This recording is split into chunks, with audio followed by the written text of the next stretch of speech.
अच्छा, question number 4 की तरफ बढ़ते हैं। क्वेश्चन नंबर 4 में हमारे पास 4 मैट्रिसेस गिवन है और इसमें हमसे पूछ रहा है कि आपने बताना है कि कौन कौन से मैट्रिसेस हमारे पास इक्वल है। अच्छा, इसको सॉल्व करने से पहले अगर हमें ये हम उसको समझ लें कि मैट्रिक्स किस बेस पे हम उसको कह सकते हैं कि इक्वल है। पहले इसके लिए जो शर्त है, matrix are said to be in equal when the order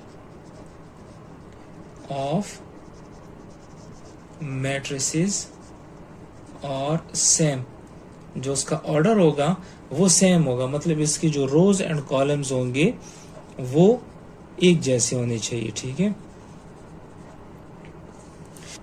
अच्छा, दूसरा हमारे पास जो दूसरा उसका पॉइंट होगा कि हमारे पास जो कॉरेस्पॉन्डिंग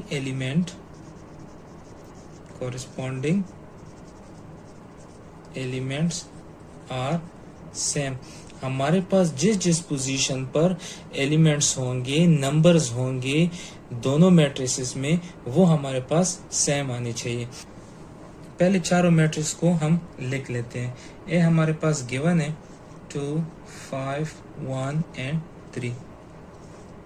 बी हमारे पास है 2, 5, 4 एंड 3। सी हमारे पास गिवन है 1 + 1 4, 3 + 2 2 + 1, और आखिरी हमारे पास डी 2, 4 + 1 1 एंड 3। अच्छा, इसमें हमने देखना है कि कौन कौन से दो हमारे पास बराबर है। तो इसको अगर सोल्यूशन की तरफ जाते हैं तो इसमें पहले जो ए और बी है इसका कंपैरिजन करते हैं कि हमारे पास इक्वल है कि नहीं है। इसको किस तरह करेंगे, ए लिख लेते हैं और बी। ए हमारे पास है, जो मैंने नंबर लिख लिया, अब इसके जो कॉरेस्पॉन्डिंग एलिमेंट है वो मैंने, इसका जो मैट्रिक्स है वो मैंने लिख लिया। ए भी लिख लिया और बी हमारे पास है 2, 4, 5 एंड 3। अच्छा, इसमें मैंने आपसे पहली बात जो कही थी कि ऑर्डर ऑफ द मैट्रिक्स हमारे पास सेम होनी चाहिए। देखो, रोज और कॉलम, दो रो है, यहाँ पर भी, यहाँ पर भी, यहाँ पर भी, यहाँ पर भी, और कॉलम भी दोनों साइडेड में हमारे पास दो दो है। तो अब इसका जो कॉरेस्पॉन्डिंग एलिमेंट है वो चेक करते हैं। यहाँ पर 2 है, इस पोजीशन पर भी 2 है, यहाँ पर 5 है, यहाँ पर भी 5 है, यहाँ पे 1 है, यहाँ पे 4 है, यहाँ पे 3 भी इक्वल है, यहाँ पे जो 1 और 4 ये बराबर नहीं है। जब बराबर नहीं होंगी तो हम इसको कह सकते हैं कि ए और बी हमारे पास इक्वल नहीं है। अच्छा, फिर उसके बाद कंपैरिजन करते हैं ए का सी के साथ। ए हमारे पास इसी तरह लिख लेते हैं, जो उसका मैट्रिक्स होगा ये ए हो गया, इसके बाद सी यहाँ पे लिख लेते हैं। 1 + 1 डायरेक्ट उसको आप 2 लिख सकते हैं, 3 + 2 आप उसको 5, 4 अपनी जगह पे, 2 + 1 3। ऑर्डर देखिए, 2 rows 2 columns and 2 columns. Corresponding check करते हैं, 2 2 बराबर है, बिल्कुल सही है। 5 भी यहाँ पर है, यहाँ पर भी 5 है। अगेन यहाँ पे 1 आ रहा है, यहाँ पे 4 आ रहा है, जो कि बराबर एक जैसी नहीं है। 3 और 3 बराबर है, ये मतलब यहाँ पे चारों जो है हमारे पास बराबर नहीं है। जब बराबर नहीं होंगी तो हम इसको कहेंगे कि ए और सी भी हमारे पास बराबर नहीं है। अब ए डी के साथ कंपैरिजन करते हैं, ए और डी का।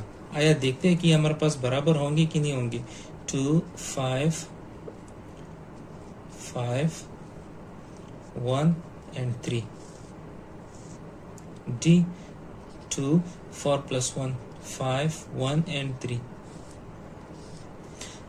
वही रोज एंड कॉलम बराबर है, कॉरेस्पॉन्डिंग चेक कर लेते हैं। 2 यहाँ पर भी है, यहाँ पर भी, यहाँ पे 5 है, यहाँ पे 5 है, यहाँ पे हमारे पास 1 है, यहाँ पर भी 1 है, यहाँ पे 3 है, यहाँ पर भी 3, मतलब चारों हमारे पास बराबर है। जब बराबर है तो हम उसको कह सकते हैं कि ए और डी हमारे पास इक्वल है।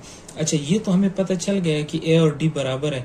अब चेक करते हैं कि बी और सी भी हमारे पास बराबर है कि नहीं है। तो अब बी और सी का कंपैरिजन करते हैं, बी एंड सी। बी का हम लिख लेते हैं 2, 5, 4, 3। सी का कर लेते हैं, सी हमारे पास डायरेक्ट उसको कर लेते हैं, 1 + 1 2, 3 2, 5, 4 एंड 3। यहाँ पे देखिए कॉरेस्पॉन्डिंग एलिमेंट 2 2 बिल्कुल सही है, बराबर एक जैसे हैं। 5 है, एक जैसे हैं। इस पोजीशन पर 4 भी एक जैसा है। 3 और 3। इसका मतलब है कि बी और सी में जो एलिमेंट्स है, कॉरेस्पॉन्डिंग एलिमेंट है, वो भी हमारे पास बराबर है। सो जो हमारे पास आंसर होगा, आंसर में हम लिखेंगे कि ए मैट्रिक्स या matrix a are equal to d. तो इसमें फिर ए हमारे पास डी के बराबर हो गया और b matrix r equal to c. तो ये हमारे पास रिक्वायर्ड इसका आंसर आ गया।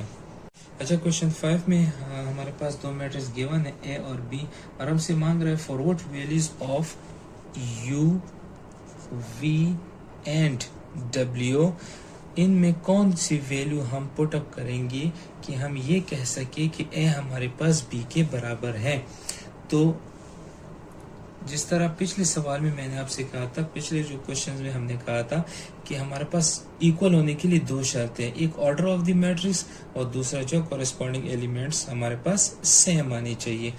उसके लिए हम क्या करेंगे, अगर इसको हम यूं लिखे कि ए मैट्रिक्स बी, ए का वैल्यू है एलिमेंट जो है 2 - 3 u 0 और बी की एलिमेंट्स लिख लेते हैं v 5 - 3 और w। अगर यहाँ पे देखें कि कॉरेस्पॉन्डिंग एलिमेंट्स हमारे पास देखें यहाँ पे 2 है और यहाँ पे v है, तो हम कह सकते हैं कि v हमारे पास 2 के बराबर है। यहाँ पे -3 तो -3 एक ही जैसे है। यहाँ पे जो है u है, u हमारे पास बराबर है 5 के, ये कॉरेस्पॉन्डिंग पोजीशन पे, और 0 हमारे पास बराबर है या o हमारे पास बराबर है w की।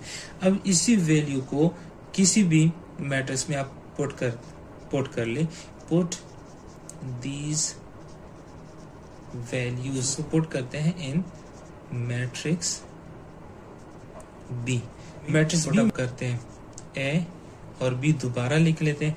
ए हमारे पास है 2 - 3 u 0, ए हमारे पास मैट्रिक्स बी।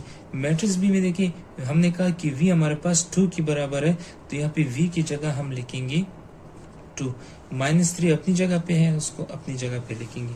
उसके बाद है 5, हमने कहा कि u हमारे पास 5 के बराबर है या 5 हमारे पास u के बराबर है, तो यहाँ पे लिखेंगे 5 हमारे पास u के बराबर है, ये वाली वैल्यू। हमने कहा कि 0 हमारे पास w के बराबर है, तो w हमारे पास 0 या o के बराबर।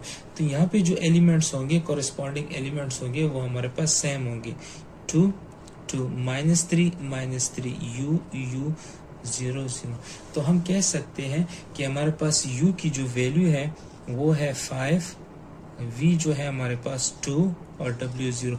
अगर जो हमारे पास ये वेरिएबल u v w मांग रहे, अगर इसकी जगह हम 5 2 0 लगा ले, तो हमारे पास a और b मैट्रिक्स हमारे पास इक्वल आ सकते हैं।